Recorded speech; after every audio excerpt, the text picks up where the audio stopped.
আরো একবার স্বাগত জানাই নিউজ 18 বাংলায়, সঙ্গে রয়েছি আমি প্রিয়াঙ্কা। একবার হামলা করবি, পাল্টা আবার জবাব দেবে ভারতীয় সেনা। হাতে মারবে, ভাতে মারবে। আরো এক পদক্ষেপ তো নিয়েইছে, হামলা তো চালিয়েছে। পাকিস্তানে ঢুকে হামলা করেছে, অর্থাৎ ঘরে ঢুকে মেরেছে ভারতীয় সেনা। আর এবার নিঃস্ব পাকিস্তান, ভারতের বিক্রমে নিঃস্ব পাকিস্তান। দেউলিয়া পাকিস্তানের শেয়ার বাজার তলানিতে 48 ঘন্টার মধ্যেই কোমর ভাঙলো পাকিস্তানের। লাহোর, পাকিস্তানের হাট বলা হয় লাহোরকে, সেই হাটে কিন্তু গিয়ে অ্যাটাক করেছে ভারতীয় সেনা। করাচি বন্দর, ধমনী, সেই ধমনীতে গিয়ে অ্যাটাক করেছে ভারতীয় সেনা। ধমনী কেটে দিয়েছে, যা হয় রক্তপাত, রক্তগঙ্গা বয়ে গিয়েছে। সেই করাচি বন্দর ধ্বংস, করাচি এয়ারপোর্ট ধ্বংস, একের পর এক জায়গা ধ্বংস করেছে ভারতীয় সেনা।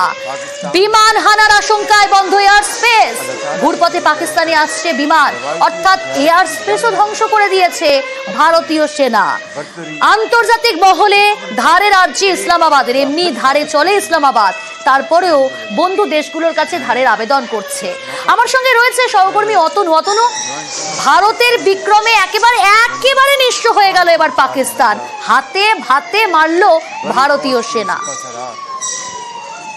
নিঃস্ব বলা যেতেই পারে, কারণ একটা যুদ্ধ চালিয়ে যেতে গেলে যে পরিমাণ রসদ দরকার, যে পরিমাণ টাকা দরকার, সেই পরিমাণ টাকা পাকিস্তানের একার পক্ষে তোলা সম্ভব নয়। পাকিস্তানের আমরা যদি শেয়ার বাজার দেখি, একেবারে তলানিতে গিয়ে ঠেকেছে এবং এই জায়গায় দাঁড়িয়ে পাকিস্তানকে ধার নিতে হবে।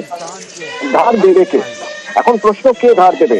হাতের কাছে চীন রয়েছে, কিন্তু প্রথমত এটা দেখতে হবে চীন কেন ধার দেবে। চীন এতদিন ধরে ব্যাকআপ দিয়ে রেখেছে, চীনের আগ্রাসী মনোভাব, এবং চীন পাকিস্তানের সঙ্গে একটা লিয়াজে রেখে চলেছে চিরকাল। তার কারণ চীনের প্রয়োজনে, চীনের অর্থনৈতিক প্রয়োজন কোথায় না ইকোনমিক করিডর, বালুচিস্তানের উপর দিয়ে যে ইকোনমিক করিডর যাচ্ছে, সেই ইকোনমিক করিডরের জন্য চীন এতদিন পাকিস্তানকে মদত দিয়ে এসেছে। বালুচ লিবারেশন আর্মি যেভাবে বিদ্রোহ করছে, তাতে বালুচিস্তানে এবং কোয়েটা শহর দখল করে নিয়েছে বলে বিভিন্ন সংবাদ মাধ্যম জানাচ্ছে। তো যদিও সেটা কোনো সত্যতা এখনো পর্যন্ত জানা যায়নি। এইরকম একটা জায়গায় যদি বালুচরা বিদ্রোহ করেই বসে, আর যদি ইকোনমিক করিডরটা নাই তৈরি করতে পারে চীন, তাহলে আর পাকিস্তানকে কেন সাহায্য করবে? বরং পাকিস্তানকে সাহায্য করা মানে ভারতের সঙ্গে বন্ধুত্ব নষ্ট হওয়া। আর আমেরিকার সঙ্গে যদি এখন অর্থনৈতিক যুদ্ধে যেতে হয়, তাহলে ভারতের বন্ধুত্ব হারাতে চাইবে না চীন। সুতরাং চীন কোনোভাবেই পাকিস্তানকে সাহায্য করতে এগিয়ে আসবে না। তাহলে বাকি কে থাকলো? অস্ত্র দিয়ে যে সাহায্য করবে টার্কি বা তুরস্ক, কিভাবে সাহায্য করবে? তাহলে তোমাকে বন্দরে আসতে হবে। এদিকে করাচি বন্দর ঘুরিয়ে দিয়েছে ভারত, তাহলে কিভাবে সাহায্য করবে? না। আর খুব বেশি সাহায্য করার চেষ্টা যে করবে তুরস্ক, তাও নয়। তার কারণ ভারত এই মুহূর্তে অর্থনৈতিকভাবে পৃথিবীর প্রথম 4টি দেশের একটি অর্থনৈতিকভাবে শক্তিশালী দেশ। তাকে ঘাটাবে, ভারতের বাজারকে ঘাটাবে, এইরকম চেষ্টা না ইউরোপের কোনো দেশ, না এশিয়ার কোনো দেশ, না তো আমেরিকা করবে। সুতরাং এই মুহূর্তে বন্ধুহীন পাকিস্তান ধার চাইলেও কে দেবে? কেউ চালে না।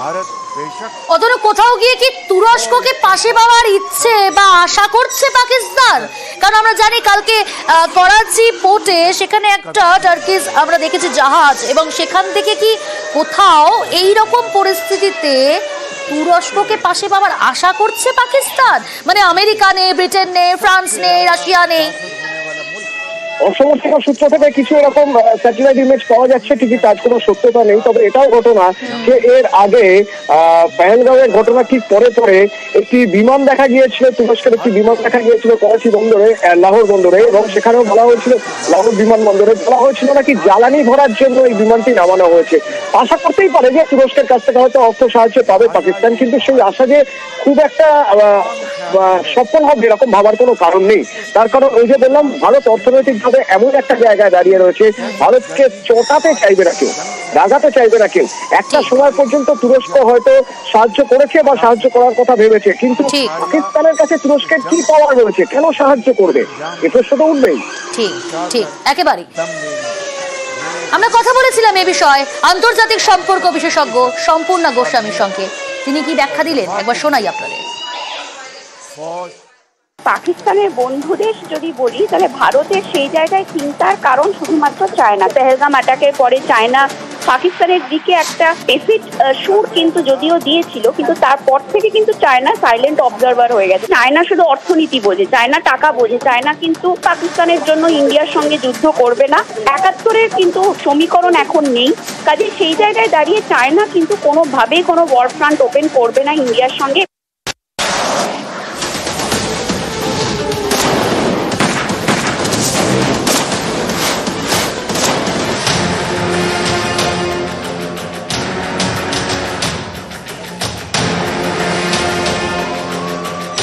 করাচি পোর্টেও হামলা, পরপর বিস্ফোরণে কাঁপলো করাচি। আর এবার অ্যাকশনে আইএনএস বিক্রান্ত।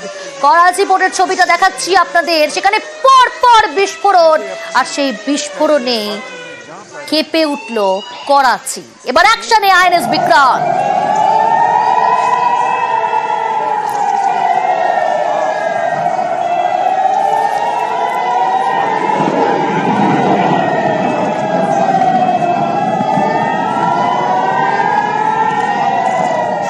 প্রত্যাঘাত ভারতের, রাতেই পাকিস্তানের 7 শহরে হামলা। শুধুমাত্র করাচি বন্দর, করাচি এয়ারপোর্ট নয়, পাকিস্তানের 7 শহরে হামলা ভারতীয় সেনার। রাতেই লাহোরে ড্রোন হামলা, ইসলামাবাদেও বিস্ফোরণের শব্দ, শিয়ালকোটেও হামলা চালানো হয়েছে। পাক হামলার চেষ্টা, বানচালের পর আঘাত, জবাবে কাঁপছে পাকিস্তান, ভয় কাঁপছে পাকিস্তান। ভারতের প্রত্যাঘাত, ফের প্রত্যাঘাত, আর সেই প্রত্যাঘাতেই হরহরিকম্প পাকিস্তান। ये भारत का धैर्य और भारत की सहनशीलता है, जो 65 साल से हम इतनी प्रोवोकेशन के बावजूद, however as has been made clear earlier as well, Pakistan has not responded to our requests to enter into negotiations for a reassessment.